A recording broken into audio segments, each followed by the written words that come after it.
हरे कृष्णा। प्रभु जी हमारे बीच ज्वाइन कर चुके हैं, तो हम सभी प्रभु जी का स्वागत हरे कृष्णा महामंत्र से करेंगे। हरे कृष्णा कृष्णा कृष्णा हरे कृष्णा हरे, कृष्णा हरे हरे हरे राम हरे राम राम हरे राम हरे राम हरे। राम हरे हरे। राम राम हरे कृष्ण प्रभु जी। हरे कृष्णा प्रभु जी, दंडवत प्रणाम। हरे मेरी आवाज़ आपको बराबर आ रही है प्रभु जी? हरे कृष्ण। हाँ, मेरी आ रही है आपको? यस, आवाज़ क्लियर है प्रभु जी। मेरी आवाज आ रही है? जी जी जी। ओके। यस तो जी। सुने? शुरू। हाँ, शुरू करते हैं प्रभु जी। मंग ओम ज्ञानतिमिरान्धस्य ज्ञानाञ्जनशलाकया चक्षुरुन्मिलितं येन तस्मै श्री गुरुवे नमः। श्रीचैतन्यमनोभीष्टं स्थापितं येन भूतले स्वयंरूपः कदा मह्यं ददाति स्वपदान्तिकम्। वन्देऽहं श्रीगुरो श्रीयुतापदकमलं श्रीगुरुन् वैष्णवांश्च श्रीरूपं साग्रजातं सहगण रघुनाथान्वितं तं सजीवं साद्वैतं सावधूतं परिजनसहितं श्रीकृष्णचैतन्यदेवं श्रीराधा कृष्णपदान् सहगण ललिता श्रीविशाखान्वितांश्च श्रीकृष्ण करुणा सिंधु दीनबंधु जगत्पते गोपेश गोपिकांत राधाकांत नमोस्तुते तप्त कांचन गौरांगे राधे वृंदावनेश्वरी कृष्णभानुसुते देवी प्रणमामि हरिप्रिय नमो महावदान्याय कृष्ण प्रेम प्रदायते कृष्णाय कृष्ण चैतन्य नामने गौरतुषे नमः। वंशाकल्पतरुभ्यश्च कृपा सिन्धुभ्यैव च पतितानां पावनेभ्यो वैष्णवेभ्यो नमो नमः। जय श्री कृष्ण चैतन्य प्रभु नित्यानंद श्री अद्वैत गदाधर श्रीवासादि गौर भक्तवृंद। हरे कृष्ण कृष्ण कृष्ण हरे हरे, हरे राम राम राम हरे हरे। नमो विष्णुपदाय कृष्णपृष्ठाय भूतले श्रीमते भक्तिवेदांत स्वामी नित्यानंद नमस्ते सरस्वतीदेवे गौरवाणी प्रचारिणे निर्विशेष शून्यवादी पाश्चात्य देशतारिणे मूकं करोति वाचालं पङ्गुं लङ्घयति गिरिं यत्कृपातमहं वन्दे श्रीगुरुं दीनतां।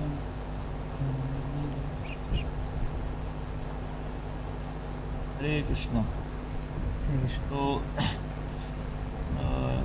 मेरे को जो है 4.13 से पढ़ना है ना? 4.13। यस प्रभु जी। यस, 4.13 नंबर श्लोका से हम आज डिस्कस करेंगे। चतुर्वर्ण्यम मया सृष्टम गुण सॉरी कर्म प्रभु जी, हरे विभाग। कृष्णा। आई एम सॉरी प्रभु जी, हम लोग 4.12 से करेंगे प्रभु जी। 4.12 ओके। यस। चलिए 4.12 पढ़ेंगे।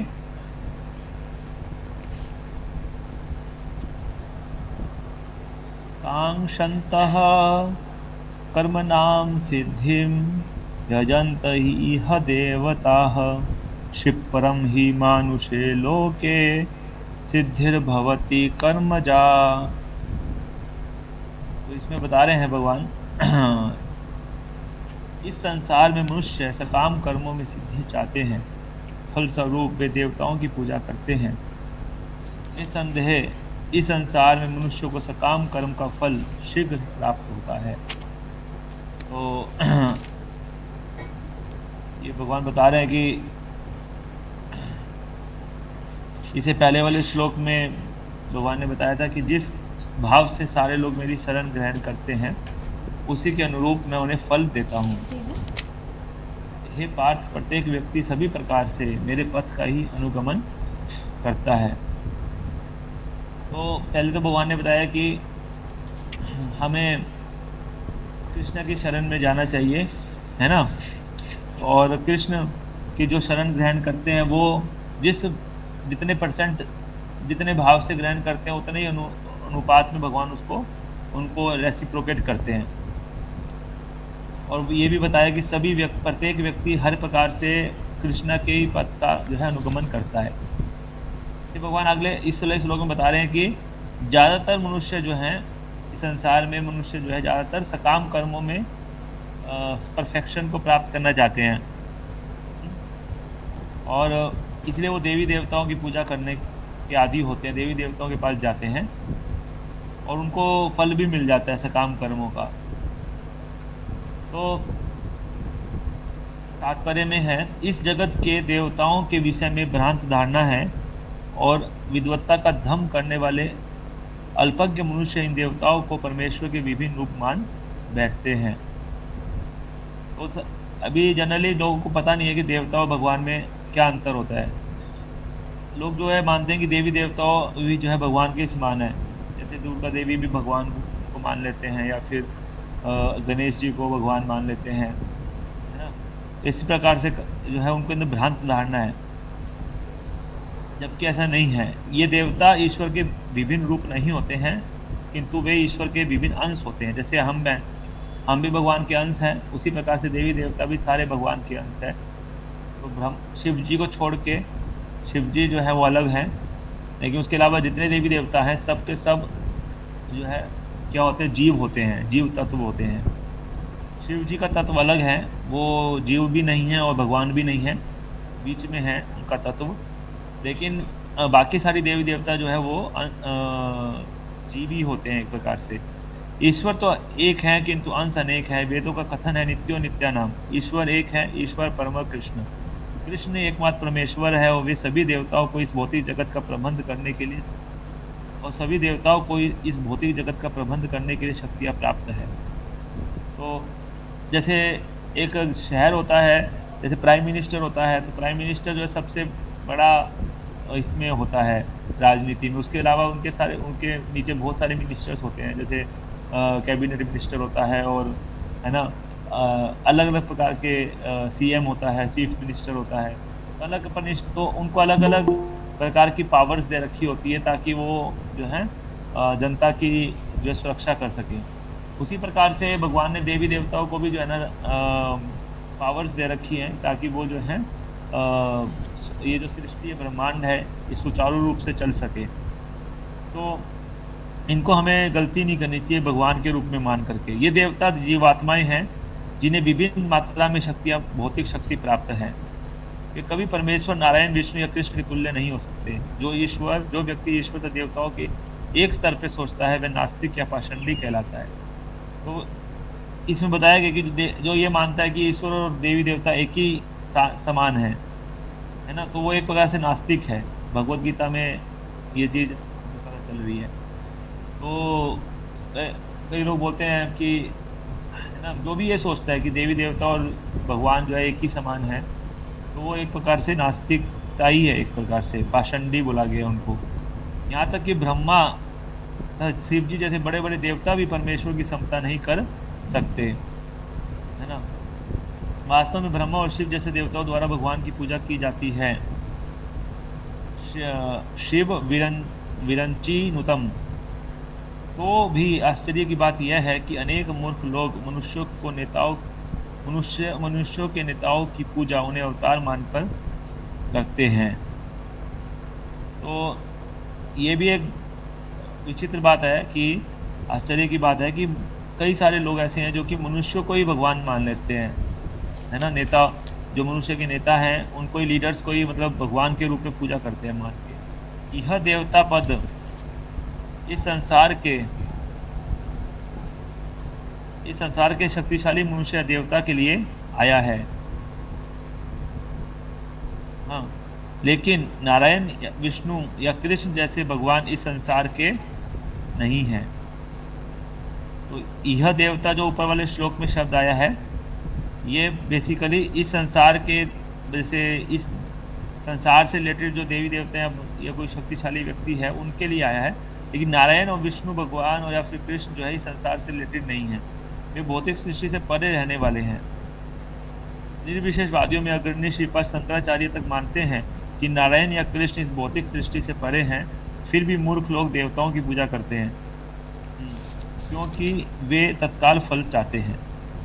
तो भगवान कहते हैं कामस्ते स्थिर हित ज्ञाना, ये 7 चैप्टर में आएगा, कामस्ते स्थिर हित ज्ञाना प्रपद्यन्ते अन्य देवता, कि जो तुरंत जिनकी बुद्धि जो है भौतिक इच्छाओं द्वारा हर ली गई है, भौतिक इच्छाएं जिनके अंदर बहुत ज़्यादा रहती है कि मेरे को ये चाहिए वो चाहिए, है ना, धन चाहिए, संपत्ति चाहिए, और बहुत ज़्यादा भोग की वस्तुएं चाहिए, तो उनके द्वारा उनको जो है देवी देवताओं के पास जाने की इच्छा होती है, फिर वो देवताओं की पूजा करते हैं ज़्यादा, क्योंकि उनको जल्दी फल की इच्छा होती है।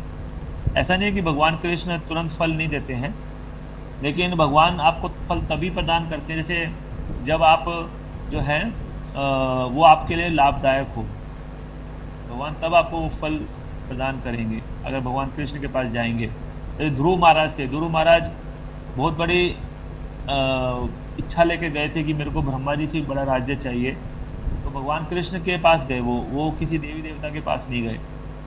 तो भगवान ने जो है उनके उन्होंने बहुत अच्छी तपस्या किया, नारद मुनि से इंस्ट्रक्शन प्राप्त करके, तो उनको भगवान का दर्शन हुआ। तो भगवान से वो कुछ मांगना नहीं चाहते थे, यद्यपि उनके अंदर बहुत बड़ी इच्छा थी कि मेरे को ब्रह्मा जी से बड़ा राज्य चाहिए, लेकिन जैसे ही भगवान का दर्शन हुआ तो वो बिल्कुल शुद्ध हो चुके थे भगवान के दर्शन करने से या भगवान की तपस्या करने से, तो उनका हृदय शुद्ध हो चुका था। तो उन्होंने बोला कि मैं कांच के टुकड़ों के पीछे भाग रहा था, अब मुझे हीरा मिल गया है, तो मैं आपसे कांच क्यों मांगूंगा। लेकिन फिर भी भगवान ने उनको इच्छा को पूरा किया, उनको ध्रुव लोक प्रदान किया। ये और देखिए कि इसमें क्या है कि भगवान ने उनकी इच्छा पूरी किया, है ना।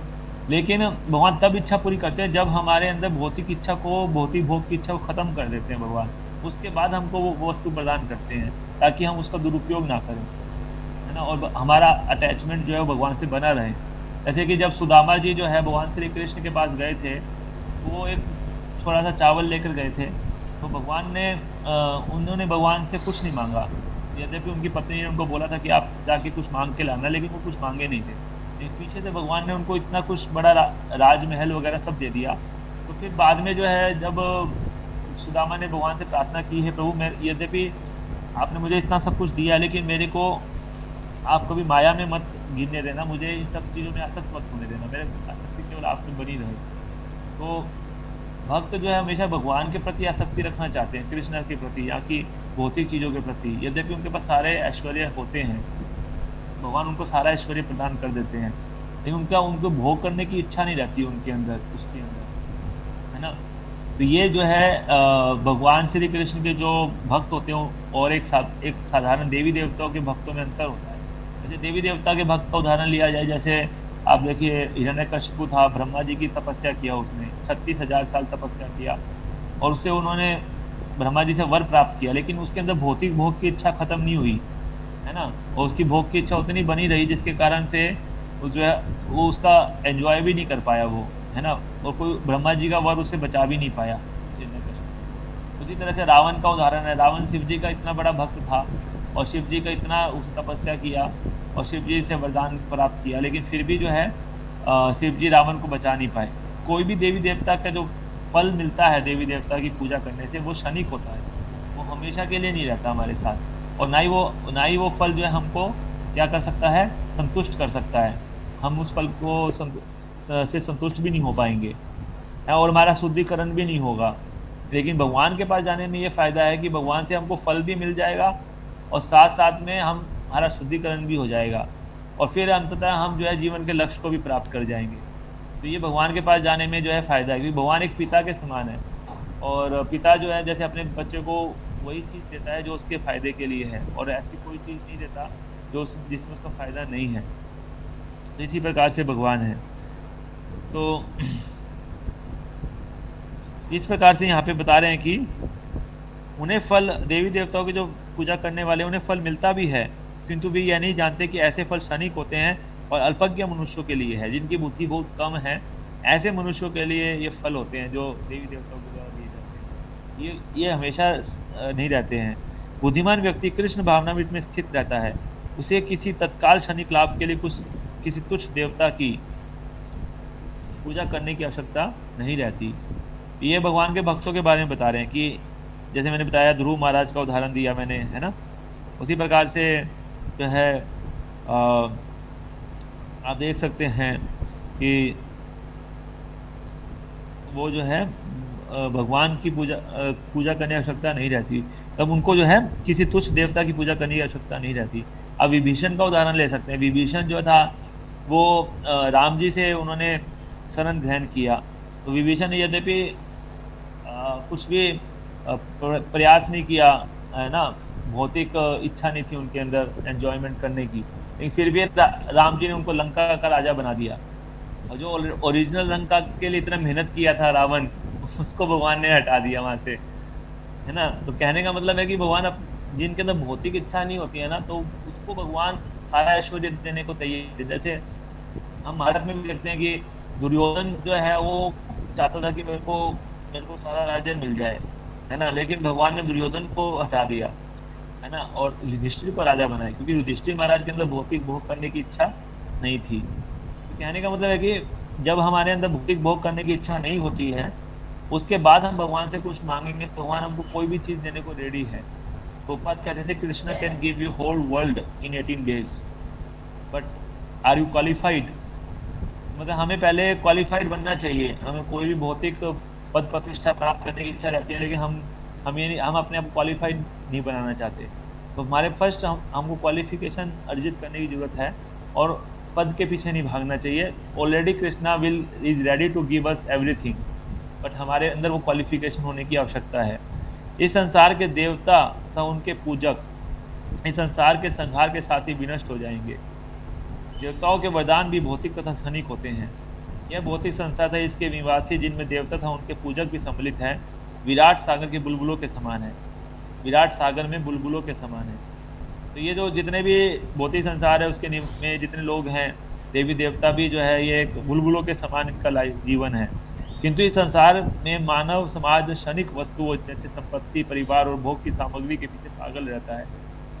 ऐसी क्षणिक वस्तुओं को प्राप्त करने के लिए लोग देवताओं की या मानव समाज के शक्तिशाली व्यक्तियों की पूजा करते हैं। यदि कोई व्यक्ति किसी राजनीतिक नेता की पूजा करके सरकार में मंत्री पद प्राप्त कर लेता है, तो वह सोचता है कि उसने महान वरदान प्राप्त कर लिया है। मतलब ये बता रहे हैं कि जैसे राजनीतिक नेता की पूजा करने का मतलब ये है कि उसकी चापलूसी करके या इस प्रकार से करके सरकार में अगर मान लीजिए उससे वो थोड़ी सी वो करवा लिया, मतलब क्या बोलते हैं उसको, सर उसने मतलब थोड़ा सा सिफारिश लगवा के मंत्री पद प्राप्त कर लिया, तो उसने लगता है कि उसने बहुत बड़ा काम कर लिया, बहुत महान पद प्राप्त कर लिया, है ना। इसलिए सभी व्यक्ति तथाकथित नेताओं को साष्टांग प्रणाम करते हैं, जिससे वे क्षणिक वरदान प्राप्त कर सके, और सचमुच उन्हें ऐसी वस्तुएं मिल भी जाती है ना। अप्रोच लगवाएंगे, है ना, ऐसे चापलूसी करेंगे देवी बड़े बड़े नेताओं की, है ना। यद्यपि उनमें कोई योग्यता नहीं है, लेकिन फिर भी उनके जो है आगे पीछे घूमते रहेंगे, ताकि जो उनको उनसे सिफारिश मिल जाए और उनको नौकरी मिल जाए। तो इस प्रकार से जो है मूर्ख लोग होते हैं। ऐसे मूर्ख व्यक्ति संसार के कष्टों के स्थायी निवारण के लिए कृष्ण भावना में अभिरुचि नहीं दिखाते। उनको कृष्णा कॉन्शियसनेस से कोई पता नहीं है, कोई मतलब नहीं है। इसलिए बताया गया सेकंड चैप्टर में, या निशा सर्वभूता नाम तस्यात् जागृति संयमी, कि जो सारे जीवों के लिए जो है, जो आत्मनिरीक्षक, जो आत्म साक्षात्कार में के लिए जो भक्त जो लोग होते हैं, जिनकी रुचि आत्म साक्षात्कार में होती है, ऐसे भक्तों के कार्यकलाप जो है वो सांसारिक भौतिक लोगों के लिए रात्रि के समान है। और उनको समझ में नहीं आएगा कि ऐसे ये लोग जो है कर क्या रहे हैं। जैसे कई भक्त जो है जब इस्कॉन में डिवोटी फुल टाइम सेवा करते हैं, तो संसारी लोग लगता है कि ये तो सब एस्केपिस्ट हैं, ये सब भगोड़े हैं, इन्होंने अपने सारे कार्यकलाप छोड़ दिए हैं संसारिक। उनको पता नहीं है कि ये कितनी बड़ी जिम्मेदारी निभा रहे हैं, है ना, कितनी बड़ी इनके अंदर सेवाएं कर रहे हैं ये संसार के, है ना, भक्ति कर रहे हैं। तो वो उनके लिए रात्रि के समान है। और जो सारे संसार जिस प्रकार से इंद्रिय तृप्ति में लिप्त है, वो भक्तों के लिए रात्रि के समान है। भक्तों को उसमें कोई रुचि नहीं है संसारी कार्यकलापों में, तो अपोजिट चीज है। इसलिए जो है दोनों ही एक दूसरे के कार्यकलापों को जो है, भक्त लोग तो समझ लेते हैं कि ये सब बेकार है भौतिक कार्यकलाप, लेकिन संसारिक लोग इस बात को समझ नहीं पाते, भक्तों को समझ नहीं पाते एक्चुअली वो लोग। ऐसे मूर्ख व्यक्ति संसार के कष्टों के स्थायी निवारण के लिए कभी भी कृष्ण भावना में इतनी रुचि नहीं दिखाते। वे सभी इंद्रिय भोग के पीछे दीवाने रहते हैं और थोड़े से इंद्रिय सुख के लिए वे शक्ति प्रदत्त जीवों की पूजा करते हैं जिन्हें देवता कहते हैं। यह श्लोक इंगित करता है कि विरले लोग ही कृष्ण भावना में इतनी रुचि लेते हैं। तो बहुत कम लोग हैं जो कि कृष्ण मनुष्य नाम सहस्रेशु, हजारों हजारों में कोई एक व्यक्ति जो है सिद्धि के लिए प्रयास करता है ना, जो इसमें जागृत, जिसके अंदर ये रुचि होती है जानने की कि मैं हूँ कौन, भगवान कौन है, जिसमें आध्यात्मिक जिज्ञासा, सातों ब्रह्म जिज्ञासा, ये जो जिसके अंदर रुचि रहती है वो बहुत कम, एक हजारों में कोई एक है। और ऐसे हजारों लोगों में जो कि ये जिज्ञासा करने वाले हैं, उनमें से भी कोई एक ही व्यक्ति होता है जो एक्चुअली भगवान कृष्ण के पास जाता है, भगवान का भक्त बनता है। तो भगवान का भक्त बनना जो है वो कितना कठिन काम है ना एक्चुअली। तो अधिकांश लोग जो है भौतिक भोग में रुचि लेते हैं, फलस्वरूप किसी न किसी शक्तिशाली व्यक्ति की पूजा करते हैं। तो ये चीज़ है। अब आगे इस श्लोक में यही बताया गया था कि हमें देवी देवताओं की पूजा सकाम कर्म नहीं करना चाहिए। पहली बात तो सकाम कर्म करना ठीक नहीं। सकाम 3 प्रकार के कर्म होते हैं, एक होता है सकाम कर्म, एक होते हैं निष्काम कर्म, और एक होता है अकर्म, है ना। कर्म, अकर्म और विकर्म 3 प्रकार के पहले ये होते हैं। आगे आएगा ये पहले आ चुका है, शायद ये आ चुका है। कर्म, अकर्म और विकर्म, ये 3 चीज जो है अभी आगे आएगा, ये वाला श्लोक आएगा अभी। तो इसमें बताया गया कि कर्म, अकर्म और विकर्म 3 प्रकार के। जो कर्म होता है वो 2 प्रकार का होता है, सकाम और निष्काम। तो इस प्रकार से ये डिविजन्स हैं। तो हमें क्या करना चाहिए, हमें अकर्म करना चाहिए, कर्म भी नहीं करना चाहिए और विकर्म भी नहीं करना चाहिए, और सकाम और निष्काम दोनों कर्म नहीं करने चाहिए, हमें अकर्म करना चाहिए। तो सकाम कर्म क्या, छोट में बता देता हूँ। सकाम कर्म जो होते हैं, सकाम कर्म होते हैं जिसमें हम भौतिक इच्छा, फल की इच्छा से कर्म करते हैं कि मेरे को ये फल मिल जाए, उसका भोग करना है मुझे, तो वो होता है सकाम कर्म। वो सबसे खराब है, वो हमें इस संसार के बंधन में बांध देता है। दूसरा कर्म है निष्काम। निष्काम कर्म ये होता है कि जिसमें हम फल का त्याग कर देते हैं। तो निष्काम कर्म अच्छा है क्योंकि एटलीस्ट हम उसमें कर्म तो करते हैं लेकिन फल का त्याग करते हैं। लेकिन फल का जो त्याग करते हैं वो किसी भौतिक उद्देश्य के लिए करते हैं, कर्म फल का त्याग। कि अभी हम जो है अस्पताल खुलवा देंगे, है ना, या फिर हम जो है कोई अनाथालय खुलवा देंगे, या फिर हम गरीबों में खाना बांट देंगे, है ना। इस प्रकार से भौतिक उद्देश्य, इससे हमें पुण्य मिलेगा और पुण्य लेके हम स्वर्ग जा सकते हैं, लेकिन हमको इससे भक्ति प्राप्त नहीं होगी। निष्काम कर्म करने से भक्ति नहीं मिलती, है ना। इससे हमें पुण्य मिलता है और पुण्य प्राप्त करके हम देवी देवताओं के पास में स्वर्ग जा सकते हैं, फिर वापस आना पड़ेगा, यानी कि संसार बंधन से मुक्ति नहीं मिलेगी। दूसरा कर्म है विकर्म। विकर्म वो कर्म होते हैं जो कि शास्त्रों के अनुसार नहीं होते, शास्त्रों के विरुद्ध जो हम कर्म करते हैं, जो शास्त्र में नहीं बताया गया वैसा कर्म करना, उसमें उसको विकर्म बोलते हैं। संसार में अभी सब लोग विकर्म ही कर रहे हैं, है ना, क्योंकि वो जो जैसे अवैध संबंध बनाना, है ना, नशा करना, जुआ खेलना, मांस खाना, ये सब विकर्म है। तो ये सब लोग करते हैं, इसे हम सब विकर्म ही कर रहे हैं। उससे हमको नरक की प्राप्ति होती है विकर्म करने से। और तीसरा जो कर्म है वो अकर्म बोलते हैं। वो वास्तव में भक्ति में कर्म होता है, जिसमें हम ना तो पुण्य संचित होता है ना पाप संचित होता है, वो उससे कोई रिएक्शन ही नहीं होता।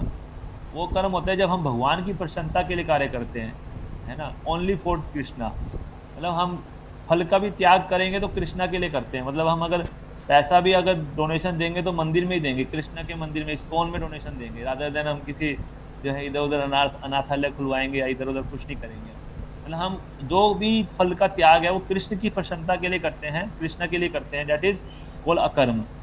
तो वो अकर्म हो जाता है, मतलब भक्ति में कर्म हो जाता है वो। तो हमको वो वाला कर्म करना चाहिए। तो ये अब आगे ये डिटेल में आएगा। अब एक श्लोक और हम इसका पढ़ लेते हैं। चतुर्वर्ण्यम मया सृष्टम गुण कर्म विभागशः तस्य कर्तारमपि मां विद्धय कर्तारम अव्ययम्। प्रकृति के 3 गुण और उससे संबंध कर्म के अनुसार मेरे द्वारा मानव समाज के 4 विभाग रचे गए। यद्यपि मैं इस व्यवस्था का सृष्टा हूँ, किंतु तुम ये जान लो कि इतने पर भी मैं अव्यय अकर्ता हूँ। तो यहाँ पे बता रहे हैं भगवान कि मानव समाज को पशु समाज से ऊपर उठाने के लिए भगवान ने जो है वर्णाश्रम धर्म का जो है इंट्रोड्यूस किया ह्यूमन सोसाइटी में। तो ये जो वर्णाश्रम धर्म है ये गुण और कर्म के आधार पे है ना। जैसे 4 प्रकार के वर्ण है, ब्राह्मण, क्षत्रिय, वैश्य, शूद्र, और 4 आश्रम है, ब्रह्मचारी, गृहस्थ, वानप्रस्थ और सन्यास। तो पहले वर्ण के बारे में बता रहे हैं यहाँ पे। 4 वर्ण जो ब्राह्मण, क्षत्रिय, वैश्य है, तो ये गुण और कर्म के आधार पे है। तो भगवान ने 18वें अध्याय में ब्राह्मण के गुणों का वर्णन किया है, क्षत्रिय के गुणों का वर्णन किया है, वैश्य के और शूद्र के। तो उसके आधार पे हमें देखना चाहिए कौन ब्राह्मण है। आज के टाइम में लोग सोचते हैं कि हमारा ब्राह्मण कुल में जन्म हुआ ब्राह्मण है। नहीं, ऐसा नहीं है। अगर हमारे अंदर कोई गुण नहीं है ब्राह्मण का तो हम ब्राह्मण नहीं कहे जाएंगे। ब्राह्मण वह है जिसके अंदर ब्राह्मण की क्वालिटीज हैं। भगवान प्रत्येक वस्तु के सृष्टा है, प्रत्येक वस्तु उनसे उत्पन्न है और उन्हीं के द्वारा पालित है, और प्रलय के बाद प्रत्येक वस्तु उन्हीं में समा जाती है।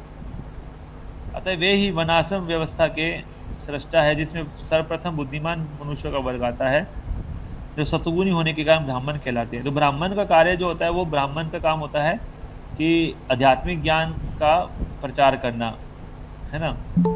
वो सतोगुण में रहते हैं सबसे ज़्यादा ब्राह्मण लोग। सतोगुण में रहने का मतलब ये है कि वो उनका इंद्रियों पे नियंत्रण होता है, मन पे नियंत्रण होता है ना। तपस्या का भाव होता है ना। वो साफ सुथरा रहते हैं अंदर और बाहर से, और साथ साथ वो भगवान के भक्त भी, मतलब वो आस्तिक भी होते हैं, उनके शास्त्रों का ज्ञान होता है उनको। तो इस प्रकार के ब्राह्मण के क्वालिटीज़ हैं। दूसरा वर्ग जो है वो प्रशासक वर्ग है, जिसको रजोगुणी होने के कारण क्षत्रिय कहा जाता है। और वणिक वर्ग यानी कि जो बिजनेसमैन हैं वो जो हैं वैश्य कहलाते हैं। रजोगुण और तमोगुण के मिश्रण से युक्त होते हैं वो लोग। और शूद्र जो हैं वो श्रमिक वर्ग जो कि तमोगुणी होते हैं।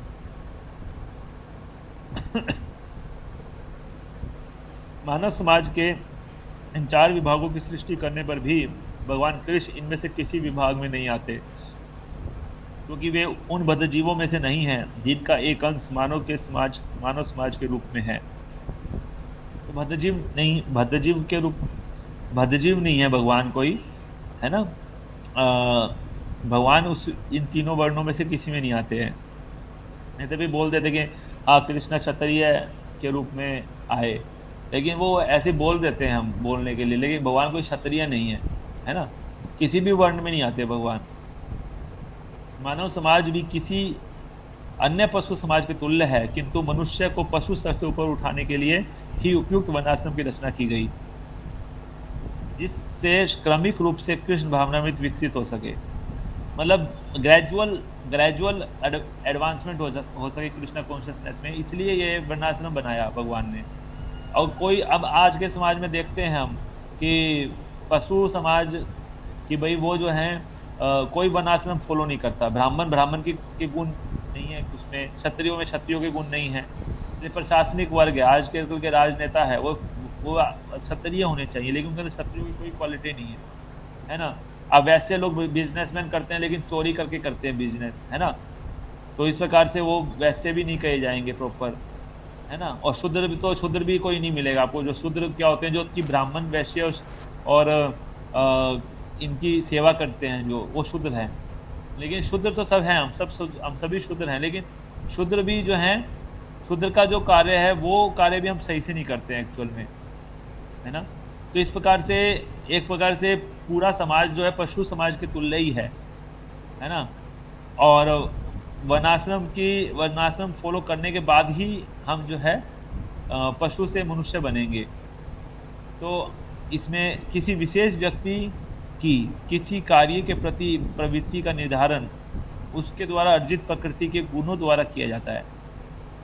हाँ, तो हमारी चेतना में जो है ना प्रकृति के गुणों का प्रभाव पड़ता है हमारे अंदर। तो हमारे प्रकृति के कौन से गुण का प्रभाव ज़्यादा है उसके अनुसार डिसाइड किया जाता है कि हम कौन से वर्ण का कार्य करेंगे, ब्राह्मण का कार्य करेंगे कि क्षत्रिय का कार्य करेंगे। हमें ये किससे पता चलता है, जब हमारे अंदर किस गुणों की कौन सा गुण अधिक है, सत्वगुण अधिक है कि रजोगुण अधिक है कि तमोगुण, है ना। तो आज के समाज में तो सबके अंदर रजोगुण तमोगुण ही भरा पड़ा है, सत्वगुण तो बहुत कम लोगों के पास आपको मिलेगा। इसलिए जो इस्कॉन में प्रभुपाद जी ने वास्तव में ट्रेनिंग के बेस पे प्रभुपाद ने जो है ब्राह्मणों को बनाया, क्योंकि इस इस्कॉन में जो है सब भक्त सतोगुण में आने का प्रयास कर रहे हैं, तो इसलिए वो सभी ब्राह्मण हैं। बाहर आपको ऐसे लोग नहीं मिलेंगे जो कि सतोगुणी हो। गुणों के अनुसार जीवन के लक्षणों का वर्णन इस ग्रंथ के 18वें अध्याय में हुआ है। मैंने जैसे बताया, आप पढ़ सकते हैं कि कौन कौन से गुण के बारे में डिटेल में 18वें अध्याय में सतोगुण के बारे में और रजोगुण के बारे में और तमोगुण के बारे में बताया गया है। किंतु कृष्ण भावना भावित व्यक्ति ब्राह्मण से भी बढ़कर होता है। तो ये जो ब्राह्मण से बढ़, मैं आगे पढ़ता हूँ। यद्यपि गुणों के अनुसार ब्राह्मण को ब्रह्म या परम सत्य के विषय में ज्ञान होना चाहिए, किंतु उनमें से अधिकांश भगवान कृष्ण के निर्विशेष ब्रह्म स्वरूप को ही प्राप्त कर पाते हैं। किंतु जो मनुष्य ब्राह्मण के सीमित ज्ञान को लांघ कर भगवान श्री कृष्ण के ज्ञान तक पहुंच जाता है, वही कृष्ण भावना भावित होता है, अर्थात वैष्णव होता है। कृष्ण भावनामृत में कृष्ण के विभिन्न अंश जैसे राम, नरसिंह, वरा आदि का ज्ञान सम्मिलित रहता है, और जिस तरह कृष्ण मानव समाज की इस चतुर्वर्ण्य प्रणाली से परे हैं, उसी तरह कृष्ण भावना भावित व्यक्ति भी इस चतुर्वर्ण्य प्रणाली से परे होता है, चाहे हम इसे जाति का विभाग कहें, चाहे राष्ट्र अथवा संप्रदाय का। तो इसमें ये चीज़ बता रहे हैं कि जो भक्त होता है वो मतलब ब्राह्मण से भी बढ़ के होता है, क्योंकि जो ब्राह्मण होते हैं वो भ्रम के विषय में ज्ञान प्राप्त करते हैं। वो और भ्रम क्या है? भ्रम मतलब कि निर्विशेष रूप है जो भगवान कृष्ण का, जैसे भगवान का जो शरीर का जो प्रकाश है जिसको ब्रह्म ज्योति बोलते हैं, वो एक्चुअली वहाँ तक का ही ज्ञान प्राप्त कर पाते हैं। एक्चुअली जो भ्रम का ज्ञान मतलब वही है। तो इस प्रकार से जो है ब्राह्मण लोग वहीं तक का ज्ञान प्राप्त करते हैं। वो उनको ये बात पता नहीं होती कि श्री कृष्ण परम भगवान है। वो भगवान श्री कृष्ण तक नहीं पहुंच पाते ब्राह्मण।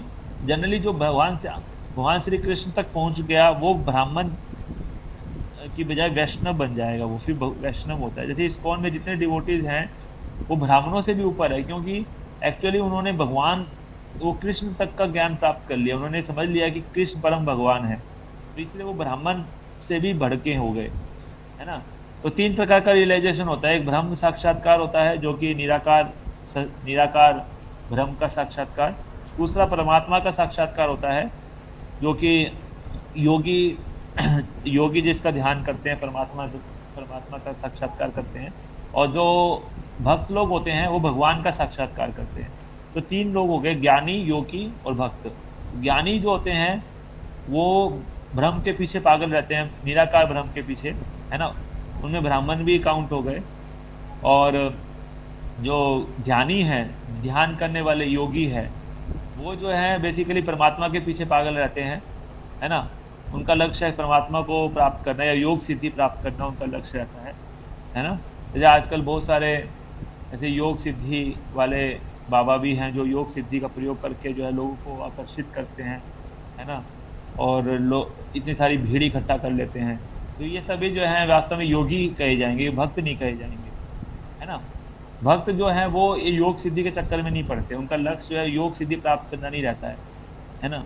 वो लोगों को, भले ही उनके पास योग सिद्धि रहती है, लेकिन वो उस योग सिद्धि को वो दिखाते नहीं है। तो वो फालतू में अपने आप को भगवान की तरह से वो नहीं चाहते कि इस प्रकार से जो है योग सिद्धि दिखा के लोगों को अट्रैक्ट किया जाए, क्योंकि इसमें रुचि नहीं होती। भगवान की भक्ति में रुचि लेते हैं। तो भक्त जो है वो भगवान के प्रति आकर्षित होते हैं। तो जो भक्त हैं वास्तव में ब्राह्मण से भी बढ़ के हैं। वो वैष्णव जो है वो ब्राह्मण से भी बढ़ के हैं, जिनको पता चल गया कि वासुदेवम सर्वमिति, वासुदेव भगवान श्री कृष्ण सब कुछ है ना। उनको ये बात पता चल गई है, ईश्वर परम कृष्ण सच्चिदानंद विग्रह। तो वो जो है बेसिकली वैष्णव हैं और वो सबसे बढ़ के हैं, ब्राह्मणों से भी ऊंचे हैं वो। तो इस प्रकार से हमें चैतन्य महाप्रभु तो बल्कि ये शिक्षा दिया कि ना तो हम कोई ब्राह्मण है, ना क्षत्रिय, ना वैश्य, ना कुल, ना शूद्र हैं। हम तो गोपी भर्तु पद कमजो दास दास अनुदास, हम भगवान के भक्तों के दास के दास हैं। ये वास्तव में हमारा जो है एक्चुअल पोजीशन है। इसमें बताया गया है जीवेर स्वरूप है कृष्ण नित्य दास। हमारा जो वास्तव में स्वरूप है भगवान के दास का स्वरूप है। ना तो हम ब्राह्मण है, ना क्षत्रिय, ना वैश्य, ना शूद्र, है ना। तो इस प्रकार से भक्त यही भाव रखता है कि मैं जो है, उसको अहंकार नहीं होता कि मैं ब्राह्मण से भी बढ़ के हूँ, उसको ये रहता है कि मैं जो है सबका दास हूँ, मैं I am the servant of everyone, है ना। तो इस प्रकार से जो है भक्त का भाव होता है। तो ये जो है सबसे ऊंची पोजीशन है एक्चुअली, है ना। तो भगवान ने इस प्रकार से बताया कि ब्राह्मण, क्षत्रिय, वैश्य और शूद्र एक गुण और कर्मों के आधार पे हमें डिफाइन करना चाहिए, रादर देन हम उसको अगर जन्म के आधार पे नहीं मानना चाहिए इसको, है ना। तो इतना ही आज हम लोग पढ़ेंगे, है ना। आप लोग का कोई अगर इसमें कोई प्रश्न है, कोई जिज्ञासा है तो, या फिर कोई कमेंट है तो आप बता सकते हैं। हरे कृष्णा। किसी का कोई प्रश्न है?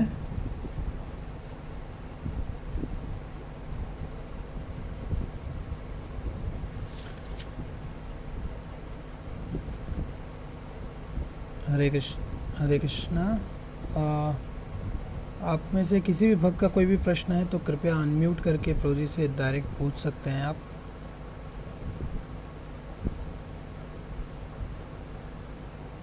आई गेस किसी का प्रश्न नहीं है प्रभु जी। यस, अनामिका माता जी। हरे कृष्ण प्रभु जी, बस एक ही छोटा सा डाउट है कि वो आपने कहा कि पहले हमें योग्यता उत्पन्न करनी चाहिए, तो किस प्रकार की योग्यता की बात हो रही है यहाँ पर? योग्यता जो है, मैंने ये बताया था कि योग्यता जो है वो ये है कि हम लोगों को भक्त बनना है पहले, है ना। जैसे हमारे अंदर में जो भौतिक भोग करने की जो इच्छा है, जैसे हम लोग के अंदर जो इंद्रिय तृप्ति करने की जो इच्छा है, वो इच्छा अगर हमारी कम होती है ना, आत्म इंद्रिय प्रीति वांछा, है ना, जिसको बोलते हैं कि अपनी इंद्रियों को संतुष्ट करने की इच्छा, वो जब हमारी कम होती है, रादर देन हमारी इच्छा ये रहती है कि हम कैसे गुरु को संतुष्ट करें, या वैष्णव भक्तों को संतुष्ट करें, या भगवान श्री कृष्ण को संतुष्ट करें, तब हमारे अंदर ये भाव ज़्यादा रहता है। तो इस प्रकार से जब हमारे अंदर जो है हमारा जीवन जब भगवत गीता के अनुसार आचरण होता है हमारा, जैसे जो भगवान ने भगवत गीता में बताया उसी के अनुसार हम जीवन जी रहे हैं, और हम जो है बिल्कुल भगवान की प्रसन्नता के लिए ही हर चीज़ कर रहे हैं। हमारे अंदर अपने स्वार्थ की इच्छा नहीं, हमने स्वार्थ को हम नहीं देख रहे। तो इस प्रकार से जब हमारा जो करैक्टर इतना स्ट्रॉन्ग हो जाता है, तो फिर भगवान हमको पूरी सब कुछ देने को रेडी हैं। Everything Krishna is ready to give to us. हमको उसके लिए मतलब भले ही हम इच्छा ना भी करें तो भी भगवान हमको देंगे। एक्चुअल में हमें उसके लिए मतलब इच्छा नहीं करने की आवश्यकता नहीं, हमें एक इच्छा करनी चाहिए कि कैसे हम अपने आप को शुद्ध करें। हमारा हृदय जो है, जो काम, क्रोध, लोभ, मोह से भरा हुआ है, इसको हम कैसे अपने आप को प्योर करें, कैसे हम कृष्ण को खुश करें, गुरु को प्रसन्न करें। बस हमें यही एकमात्र इच्छा रहनी चाहिए। उसके अलावा बाकी सब जो है वट एवर वी डिजायर, है ना, ये प्रसादे पूरे सर्वाशा बता रहे हैं कि श्री गुरु चने रति यही से उत्तम गति, ये प्रसादे पूरे सर्वाशा। नरोत्तम दास साहब कहते हैं कि अगर हमें गुरु को प्रसन्न करने की एकमात्र इच्छा अगर हमारे अंदर है, और गुरु के प्रति आकर्षण आए हमारे हृदय में, श्रील प्रभुपाद जी के प्रति, और जो है ना, तो फिर जो है हमारी सारी इच्छाएं पूरी हो जाती है। जो भी इच्छाएं हमारी सब पूरी होंगी। तो कहने का मतलब है कि अलग से हम कोई इच्छा नहीं करते, हमारी सेपरेट डिजायर नहीं होनी चाहिए कुछ other than to serve Krishna and guru. ये मतलब मेन क्वालिफिकेशन है। जी प्रभु जी, बहुत ही सुंदर, धन्यवाद प्रभु जी। प्रभु जी, एक इस सब्जेक्ट से थोड़ा सा एक अलग क्वेश्चन है। हाँ जी प्रभु जी, बहुत सारे लोग जो परिवार के भी जन हैं, वो जैसे हम इन चीज़ों को सुनते हैं और हम उनको इस विषय में चर्चा करते हैं, तो वो बहुत ही नाराज़ होते हैं, वो इन सब चीज़ों को पसंद नहीं करते। तो यदि उनके मुंह से भगवान की निंदा निकलती है या विरोधी भावना आती है, तो ये तो उनके लिए हार्मफुल है। तो क्या हमको उनसे उस विषय में चर्चा नहीं करनी चाहिए ताकि वो इस अपराध से बच जाएं? हमें जो है प्रभुपाद मतलब भगवान बताते हैं इसी अध्याय में, तीसरा अध्याय में शायद ये आता है, तीसरे या चौथे अध्याय में, कि जो लोग जिस पर्टिकुलर देवी देवता में जिनकी आसक्ति है, या जिन देवी देवता से वो जुड़े हुए हैं, जिनसे भी वो जिनके अंदर की श्रद्धा है, तो उस पर्टिकुलर श्रद्धा को हमें वो नहीं करना चाहिए, डिस्टर्ब नहीं करना चाहिए, और उनको मतलब हमें उनके प्रति उनको उसमें फेथ करते रहने, वैसे ही उनका फेथ उनको उसमें रहने देना चाहिए, और हमें उनको बहुत ज़्यादा इसके बारे में नहीं बताना चाहिए डायरेक्टली, है ना। प्रभुपाद जी ने कहा है कि पहले हमें अज्ञात सुकृति इकट्ठा करना चाहिए उनका, कि धीरे-धीरे ग्रेजुअली जो है पहले हम उनको प्रसाद दे सकते हैं, भगवान को ऑफ़र किया हुआ है ना? जब आप उनको रेगुलर बेसिस पे प्रसाद ऑफ़र देंगे जो उनको पसंद है जिस चीज़ का, उस तरह से प्रसाद वो खाने में उनको कोई हिचक नहीं होगी, है ना? तो प्रसाद आराम से वो ले सकते हैं, तो प्रसाद उनको हम दे सकते हैं भगवान को भोग लगा कर के। तो धीरे-धीरे जब वो प्रसाद खाएँगे, है ना? हरि नाम लेने के लिए हम उनको हरि नाम सुनने के लिए कीर्तन दे सकते हैं, है ना? इस तरह से धीरे-धीरे मतलब हम उनको सुकृति जब जागृत कर देंगे, तो धीरे-धीरे उनका अपने आप ही रुझान बढ़ेगा भगवान की तरफ, कृष्ण की तरफ। तो धीरे-धीरे वो अपने आप भगवान से जुड़ेंगे।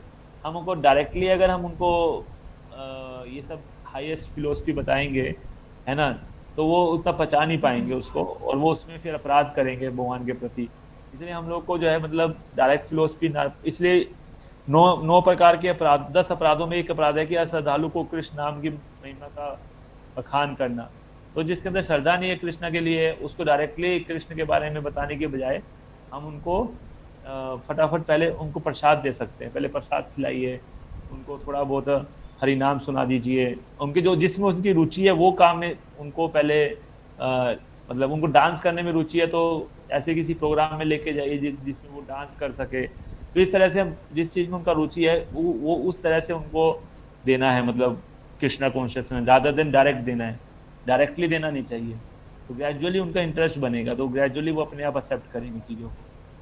ऐसा है। धन्यवाद प्रभु जी। ठीक है। थैंक यू सो मच प्रभु जी, आपने बहुत ही अच्छे तरीके से चीज़ों को समझाया, और मैं आशा करता हूँ कि माता जी को उनके सवालों का जवाब अच्छे तरीके से मिल गया होगा।